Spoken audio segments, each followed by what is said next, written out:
Selamat pagi, semangat pagi, Tuhan memberkati. Bakti Mulia Jaya. Apa kabar anak-anak? Bagaimana kabarnya hari ini? Semoga kalian semua dalam keadaan sehat selalu. Bertemu lagi dengan saya, Rosita Indraswari. Pada pembelajaran kali ini kita akan membahas tentang objek, IPA, dan pengamatannya. Baik. Meskipun kita tidak bisa bertatap langsung, tetapi sangat berbahagia kita bisa bertemu meskipun tanpa harus bertemu langsung karena kondisi yang tidak memungkinkan. Tetapi saya harap anak-anak tetap semangat untuk belajar. Pada hari ini kita akan belajar tentang IPA, ilmu pengetahuan alam. Bu Rosi kira kalian sudah pasti tahu apa itu IPA karena di SD kelas 6 kalian juga sudah mendapatkan pelajaran ilmu pengetahuan alam. Meskipun ada beberapa anak yang menganggap bahwa ilmu pengetahuan alam adalah ilmu yang paling sulit, ya. Tetapi bagi Bu Rosi, ilmu pengetahuan alam adalah ilmu yang paling asik. Kenapa asik anak-anak? Karena selain kita belajar tentang materi, kita bisa juga melaksanakan percobaan-percobaan sederhana.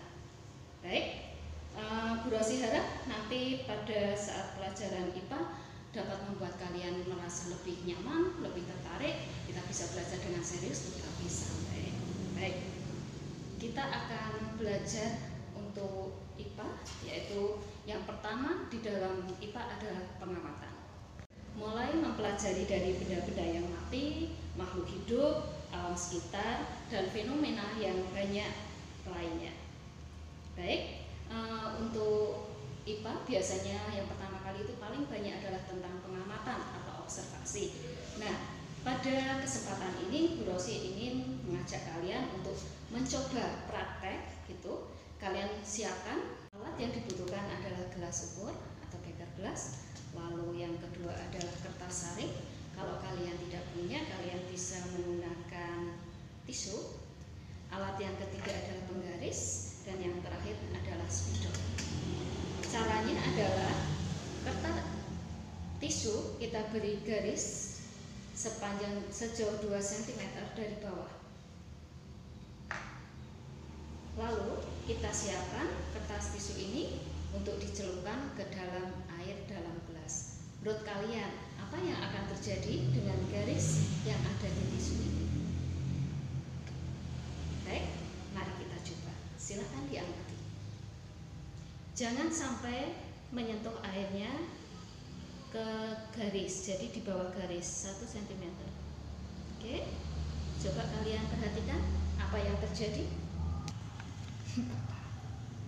Bagaimana anak-anak? Sudah kalian lakukan untuk kromatografinya?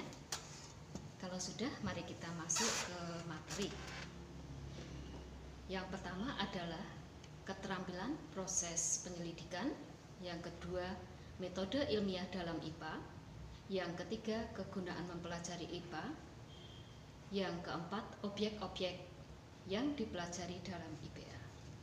Kita masuk ke yang pertama, keterampilan proses penyelidikan. Yang pertama adalah pengamatan. Kalian tadi sudah melakukan pada waktu kromatografi. Lalu yang kedua adalah inferensi, menghubungkan, dan yang terakhir adalah mengkomunikasikan hasil. Baik, kita akan bahas satu persatu apa itu pengamatan, inferensi, dan mengkomunikasikan hasil. Pengamatan atau sering disebut dengan observasi itu bisa dilakukan dengan dua macam. Boleh dengan panca indera, mulai dari mata, telinga, hidung, mulut, ataupun kulit. Atau juga bisa pengamatan dilakukan menggunakan alat ukur, misalnya mistar, neraca, stopwatch, dan lain-lain. Kita akan masuk ke fungsi pengamatan adalah untuk mengumpulkan data dan informasi. Contoh, amati gambar di bawah ini. Yang pertama kalian lihat itu adalah gambar virus. Lalu yang kedua adalah pohon.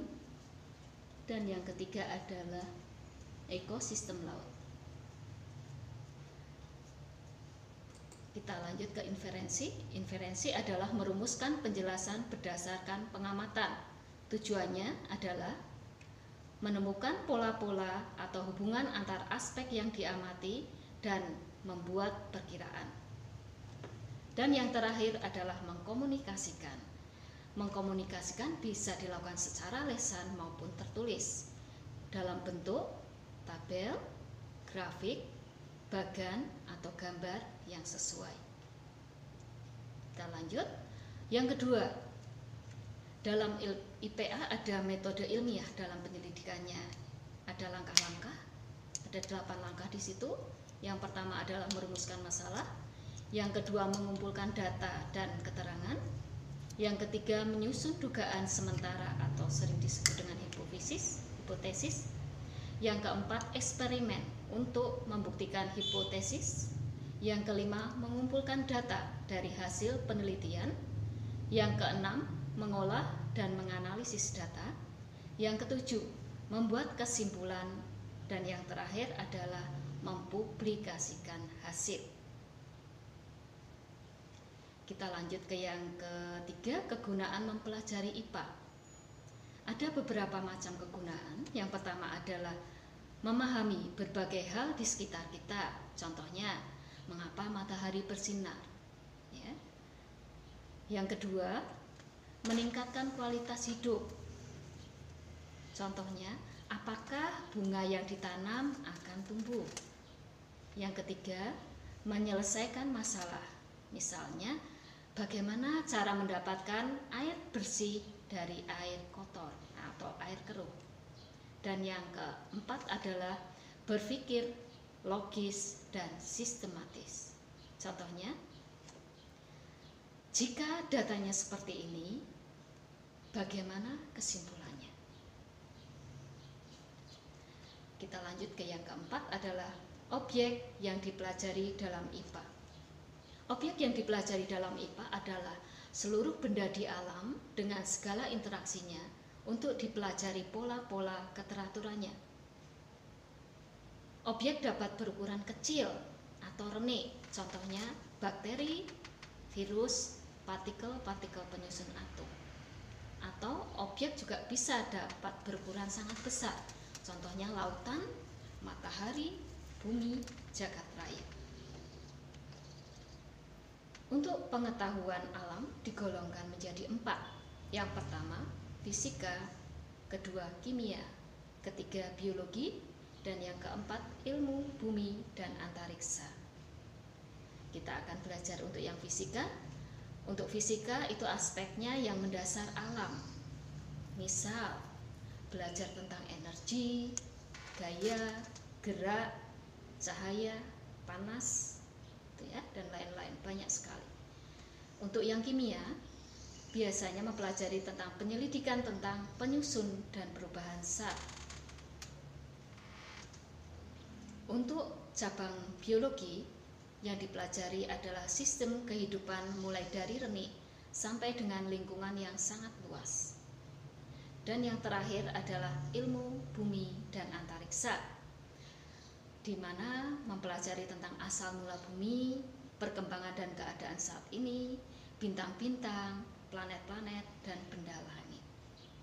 Baik anak-anak, itu materi untuk bab 1 ini. Ada tugas yang kalian kerjakan. Yang pertama, silakan nanti kalian kerjakan di buku tugas. Yang pertama, mengamati seseorang. Yang kedua, amati sebanyak mungkin ciri-ciri orang tersebut yang dapat diamati. Dan yang ketiga, tulis hasil pengamatanmu. Ingat, hanya pengamatan saja, bukan tafsiran terhadap pengamatan. Baik anak-anak, hari ini berarti ada tugas. Yang pertama tadi praktek untuk kromatografi, dan yang kedua adalah tugas yang kedua tentang pengamatan. Silahkan kalian kerjakan di buku tugas. Kalian bisa kirimkan hasilnya lewat foto, kirim via WA ke nomor Bu Rosi. Terima kasih, selamat belajar.